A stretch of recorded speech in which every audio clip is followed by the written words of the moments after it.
Yes Telangana pole కి సంబంధించి big numbers చూసేద్దాం రోహిత్. ఎందుకంటే తెలంగాణ పోల్స్ కూడా చాలా ఇంట్రెస్టింగ్ గా ఉన్నాయి.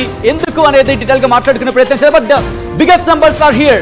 మొత్తం తెలంగాణకి సంబంధించి పోల్స్ కి సంబంధించి 17 లోక్సభ స్థానాల్లో కాంగ్రెస్ 9 స్థానాలని, బీఆర్ఎస్ 1 స్థానం కూడా దక్కకపోవచ్చు. అలాగే బీజేపీకి 7 స్థానాలు, ఎంఐఎం కి 1 స్థానం దక్కచ్చట్టు కూడా తెలంగాణ పోల్స్ చెప్తున్నాయి. దాదాపుగా 8 నుంచి 9, 10 ఈ సంస్థలకు సంబంధించిన పోల్స్ ని తీసుకొని మేము ఇచ్చిన ఆ టోటల్ ఫిగర్ ని మీరు చూస్తున్నారు.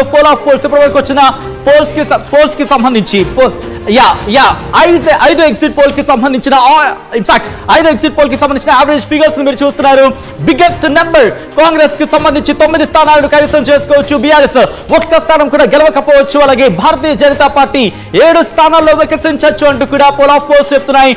ఎంఐఎం ఉన్న 1 స్థానాన్ని, అవును 1 స్థానాన్ని, హైదరాబాద్ స్థానాన్ని కైవసం చేసుకోవచ్చు అంటూ కూడా పోల్స్ చెప్తున్నాయి. చాలా ఇంట్రెస్టింగ్ నెంబర్స్ అనే చెప్పుకోవాలి. ఎందుకంటే ఇక్కడ బీఆర్ఎస్ 1 స్థానం కూడా గెలవకపోవచ్చు అనేది పోల్స్ చెప్తున్నాయి. అంటే చాలా ఇంట్రెస్టింగ్ ఫిగర్ అయ్యే అవకాశం ఉంది. ఒకసారి రోహిత్ దగ్గరికి వెళ్తున్నాను. ఎందుకంటే బీఆర్ఎస్ కి సంబంధించి 1 స్థానం కూడా ఉండకపోవచ్చు అని చెప్తాను. కానీ బీఆర్ఎస్ మాత్రం దాదాపు 8 స్థానాల నుంచి 10 స్థానాలు దక్కచ్చు అని చెప్పిన నిజానికి అది ముందు నుంచి ఊహిస్తున్నదే. బీఆర్ఎస్ నేతలు ఖచ్చితంగా మేము ఈసారి ఎక్కువ ఎంపీ స్థానాలను గెలుచుకుంటామని చెప్తున్నప్పటికీ కూడా ఖచ్చితంగా ఈసారి బీఆర్ఎస్ మహా గెలిస్తే మెదక్ లేదా సికింద్రాబాద్ చోట గెలిచే అవకాశం ఉంటుంది, లేదా 0కే పరిమితం అయిపోయే అవకాశం ఉంటుందని మొదటి నుంచి కూడా మనకి పబ్లిక్ లో వినిపిస్తున్నమాట. ఇన్ఫాక్ట్ మనం కూడా చెప్పాం. ఎందుకంటే కాంగ్రెస్ కి 8